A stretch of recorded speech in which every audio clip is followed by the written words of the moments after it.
Hello friends, मैं योगेंद्र सिंह यादव आपका स्वागत करता हूं पारंगत कंप्यूटर एजुकेशन में। आज हम बात करने वाले हैं प्रूफिंग की। ये वर्ड आपने बहुत कम सुना होगा। प्रूफिंग का मतलब होता है किसी की प्रूफ रीडिंग करना, है ना। तो प्रूफ रीडिंग जो ऑप्शन होता है ये रिव्यू में मिलेगा आपका। रिव्यू में पहला ही ऑप्शन होता है, पहला जो बॉक्स होता है वो प्रूफिंग का ही होता है। इसके अंदर क्या क्या चीज़ें आती हैं, इसके अंदर आता है स्पेलिंग एंड ग्रामर। सबसे पहले मैं आपको एक बात बता दूं, जब हम कोई भी चीज़ लिखते हैं तो अगर कोई स्पेलिंग हमारी गलत होती है तो उसके नीचे रेड लाइन आ जाती है, और अगर कोई हमारी ग्रामेटिकली मिस्टेक होती है तो पंक्चुएशन जिसे हम कहते हैं, पंक्चुएशन गलत होती है, ग्रामेटिकली मिस्टेक होती है, तो वहां पर ग्रीन कलर की लाइन आती है। तो ये चीजें सब हम स्पेलिंग ग्रामर के द्वारा सही कर सकते हैं। इसके बाद आएगा ऑप्शन इसमें हमारे लिए रिसर्च का। ये जो रिसर्च का ऑप्शन होता है ये बस खुल के आ जाएगा, ऑप्शन होगा रिसर्च, हम क्लिक करेंगे रिसर्च का ऑप्शन खुल के आएगा। इसके बाद आएगा इसमें थेसर्स का ऑप्शन। थेसर्स का मतलब होता है पर्यायवाची। आप अगर कोई भी शब्द लिख रहे हैं, उसे सेलेक्ट कर रखा है, थेसर्स पर क्लिक करेंगे तो उसके जो पर्यायवाची होंगे वो आपके किनारे पे आ जाएंगे, जिसे हम सिनोनिम्स कहते हैं। तो सिनोनिम्स इसके द्वारा हम देख सकते हैं। इसके बाद इसमें वर्ल्ड काउंट का ऑप्शन भी होता है।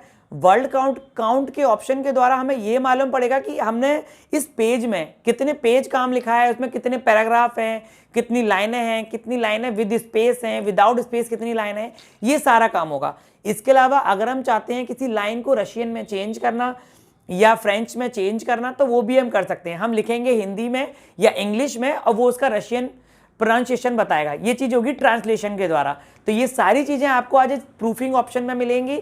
ये वीडियो आप बिल्कुल भी मिस मत करिएगा, जरूर देखिएगा। तो आइए चलते हैं मेरी कंप्यूटर स्क्रीन पर और देखते हैं ये कैसे किया जाता है। जैसा कि आज मैं आपको बताने वाला हूँ रिव्यू के अंदर प्रूफिंग को। ये लिखा हुआ है प्रूफिंग।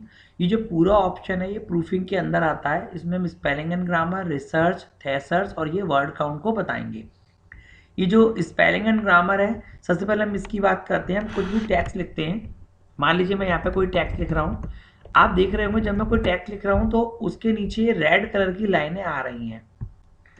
ये रेड कलर की लाइनें ये दर्शाती हैं कि यहाँ पर जो स्पेलिंग है वो मिस्टेक है, मिस है, गलत स्पेलिंग हम लिख रहे हैं। लेकिन अगर कहीं हम सही लिखें, जैसे कि मैं सही लिख देता हूँ, माय नेम इज योगेंद्र। देखो ये योगेंद्र में भी गलती दिखा रहा है। अगर मैं राहुल का नाम लिखूं तो ये राहुल पे भी गलती दिखा रहा है, राहुल पे भी गलती दिखा रहा है। कमल लिखूं तो कमल पे भी गलती दिखा रहा है। क्यों दिखा रहा है? क्यों? ये शब्द डिक्शनरी के अंदर होते ही नहीं है। जो शब्द डिक्शनरी में होते हैं अगर वो इसे मिल जाते हैं तो ये गलती नहीं देता है। अगर शब्द डिक्शनरी से मैच नहीं करता है तो ये उसे गलत दिखाता है। तो इस तरह से ये जो नाम है, नाम कभी भी डिक्शनरी में नहीं होते हैं तो इसे भी ये गलत दिखा रहा है। यहाँ जो लाइनें होती हैं वो दो तरीके की आती हैं। एक आती है रेड। रेड हमें ये बताती हैं कि इसके अंदर स्पेलिंग की मिस्टेक है। और एक आती है ग्रीन। ग्रीन लाइनें हमें ये बताती हैं कि इसके अंदर स्पेलिंग के साथ साथ पंक्चुएशन गलत है। स्पेलिंग तो सही है, पंक्चुएशन गलत है।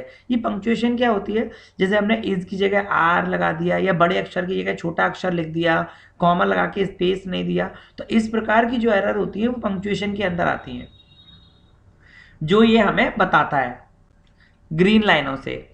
अभी हम इसे सही करके देखते हैं। मान लीजिए मुझे ये स्पेलिंग सही करनी है, मैं राइट क्लिक करूंगा इसके ऊपर, तो ये मुझे स्पेलिंग नहीं दिखा रहा है कोई भी वगैरह। ऐसी कोई स्पेलिंग डिक्शनरी में होती ही नहीं है। मैं इसे इग्नोर करके नीचे से रेड कलर की लाइन को हटा सकता हूँ। ऐसे ही मैं राहुल पे गया, उसने बताया कि राहुल नाम तो होता है, इसमें बड़ा आर होना चाहिए, तो मैंने बड़ा आर करके राहुल को भी सही कर दिया। यहाँ जो नाम है कमल, कमल, वो कह रहा है के बड़ा होके बन सकता है, कमाला। कोई भी नाम इसके अंदर पहले किसी ने फीड कर रखा होगा तो वो ये भी बोल रहा है। अगर मान लीजिए हम यहाँ पर राइट क्लिक करें तो यहाँ पर भी बहुत सारे ऑप्शन आएंगे, जैसे इंक, किंक, ये ऐसे करके ऑप्शन आ रहे हैं। इग्नोर कर सकते हैं, इग्नोर ऑल, और इसे ऐड टू डिक्शनरी भी कर सकते हैं हम। जैसे मान लीजिए मैं योगेंद्र नाम पे गलती आती है, राइट क्लिक करता हूँ, ऐड टू डिक्शनरी कर देता हूँ। ऐड टू डिक्शनरी का मतलब कभी भी मैं अगर योगेंद्र नाम को यूज करूंगा तो उस पर गलती नहीं आएगी। पारंगत लिख के भी देख लेता हूँ, पारंगत पे भी गलती आएगी। राइट क्लिक करके देखेंगे, देखिए ये ऐसे ऐसे ऑप्शंस दे रहा है पारंगत में, हम क्या क्या इसमें बदल सकते हैं। इसमें इग्नोर भी दे रहा है, हम इग्नोर करेंगे तो लाइन हट जाएगी, रेड कलर की लाइन है। वैसे भी अगर मैं बताऊं, ये जो रेड कलर की लाइन है आपको हटाने की जरूरत बिल्कुल नहीं है। अगर कोई शब्द आपने सही लिखा है और उसके नीचे रेड या ग्रीन कलर की लाइन आ रही है तो भी वो प्रिंट आउट में नहीं दिखेगी, सिर्फ यहीं दिख रही है, प्रिंट आउट में नहीं दिखेगी। एक बार मैं आपको दिखा देता हूँ प्रिंट आउट में।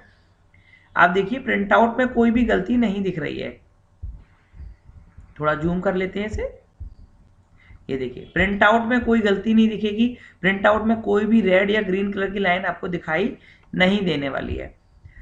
फिलहाल मैंने यहाँ पर राइट क्लिक किया, राइट क्लिक करने के बाद यहाँ इसने बहुत सारे ऑप्शन दिखा दिए। इग्नोर कर सकते हैं, ये लाइन हट जाएगी। इग्नोर ऑल करेंगे तो ऐसा नहीं है कि ये जितनी भी लाइन है वो सारी हट जाएंगी। इग्नोर ऑल का मतलब ये पारंगत जहां जहां लिखा होगा उन सारी जगहों से ये लाइनें हट जाएंगी, सिर्फ पारंगत के नीचे से। इसके बाद है add to dictionary. Add to dictionary करेंगे तो ये जो स्पेलिंग्स है ये डिक्शनरी के अंदर ऐड हो जाएगी। डिक्शनरी के अंदर ऐड हो जाएगी तो कभी भी आपकी गलती होने ही नहीं वाली है। अगर मैं दोबारा भी लिखूं तो देखेंगे आप,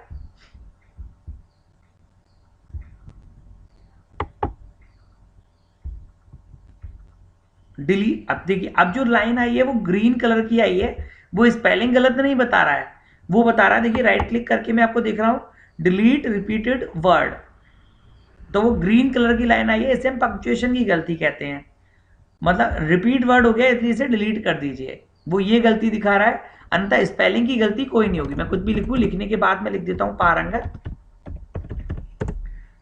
बिल्कुल सही दिखा रहा है, कोई गलती नहीं है। तो पंक्चुएशन की भी गलती आपने देख ली।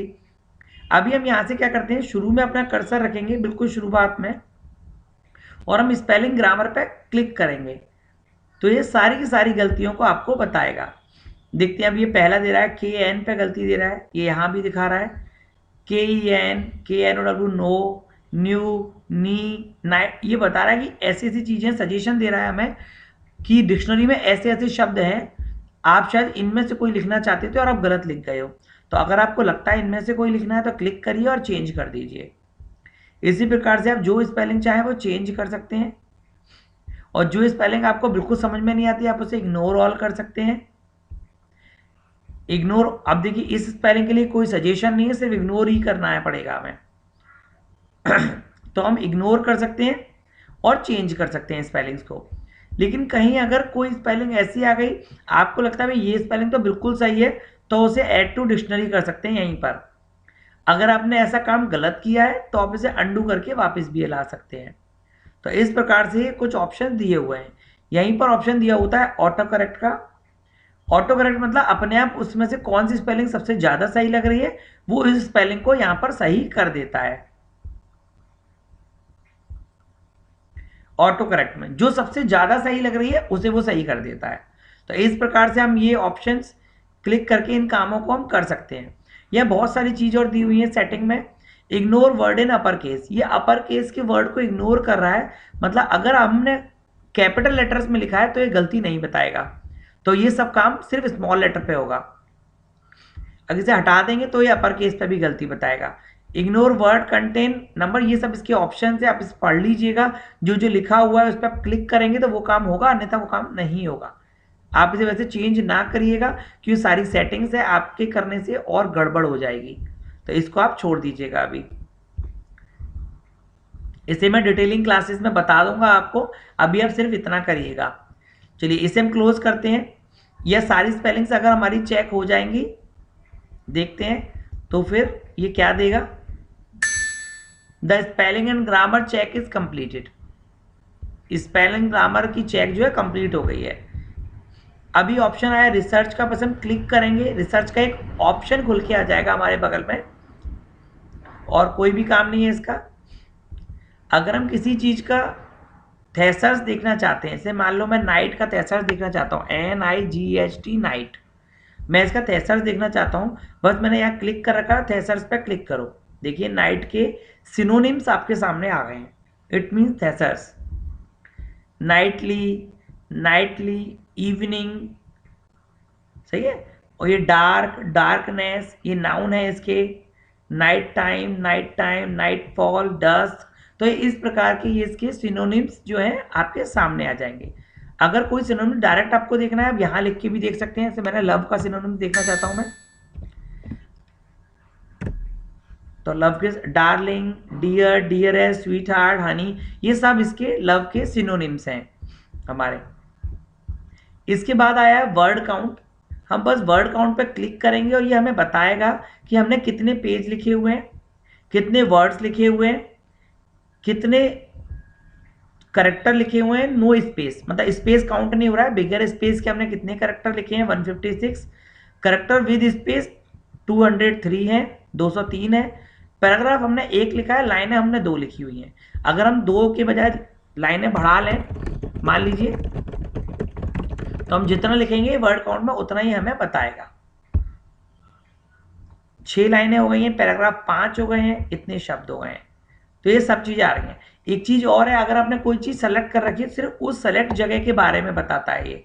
देखिए वर्ड काउंट करूंगा, 1 पेज है, वर्ड 4 हैं, 13 character, no space, with space 18 character और 1 लाइन है। तो ये सिर्फ जो हमने सेलेक्ट किया हुआ है ना उसके बारे में बता रहा है। एक चीज और मैं बता देता हूँ, मान लीजिए लव लिया हुआ है यहाँ पर, या हम ट्रांसलेट करना चाहते हैं, तो आप यहाँ की बजाय ट्रांसलेट को भी इधर से करिएगा। यहाँ क्या होता है, ऑप्शन दिया होता है ट्रांसलेट का। देखिए थेसिस के नीचे आ गया ये ऑप्शन ट्रांसलेशन का। जब हम इस पर क्लिक करेंगे, क्लिक करने के बाद ऑप्शन खुल के आएगा यूएस। यूएस इंग्लिश में हमने लिख रखा है लव, और ये फ्रेंच में हम इसे ट्रांसलेट करना चाहते हैं।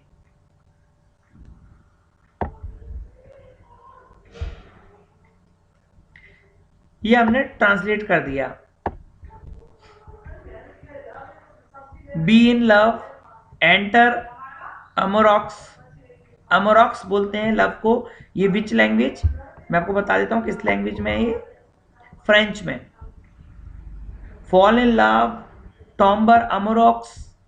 तो इस प्रकार से आप इसे यूज करके दूसरी लैंग्वेज भी ले सकते हैं। अभी देखिए मैं फ्रेंच हटा के इसमें सिर्फ 2 ही लैंग्वेज दी हुई है बाय डिफॉल्ट। उसमें दूसरा है स्पेनिश। आप स्पेनिश में भी देख सकते हैं कैसा लग रहा है। देखिए ये रहा, बी इन लव, एस्टर अनमरेडो, I am in love with you, एस्टॉय अनमरेडो डी। ये अनमरेडो शब्द आपने सुना होगा, ये बहुत सारी मूवीज के अंदर भी यूज किया हुआ है। एक गाना सुना होगा अनमरेडो मिया करके, तो उसमें भी यूज किया गया है। तो ये इसका मतलब होता है स्पेनिश में लव का। तो आप यहाँ ट्रांसलेट भी सीख गए हैं, वर्ड काउंट, थेसर्स, रिसर्च का ऑप्शन बस खोलना और बंद करने का ऑप्शन होता है, और स्पेलिंग एंड ग्रामर। ये वीडियो अगर आपको अच्छा लगा हो तो लाइक और शेयर कीजिएगा, सब्सक्राइब कीजिएगा, बेल आइकन पर क्लिक बिल्कुल भी मिस मत करिएगा, क्योंकि अगर आप बेल आइकन पर क्लिक नहीं करेंगे तो मेरी सारी वीडियो आपको प्रॉपरली नहीं मिल पाएंगी। तो प्लीज बेल आइकन पर क्लिक जरूर कीजिएगा, और अगर अच्छा लगे तो लाइक और शेयर भी कीजिएगा। Nice meeting you guys.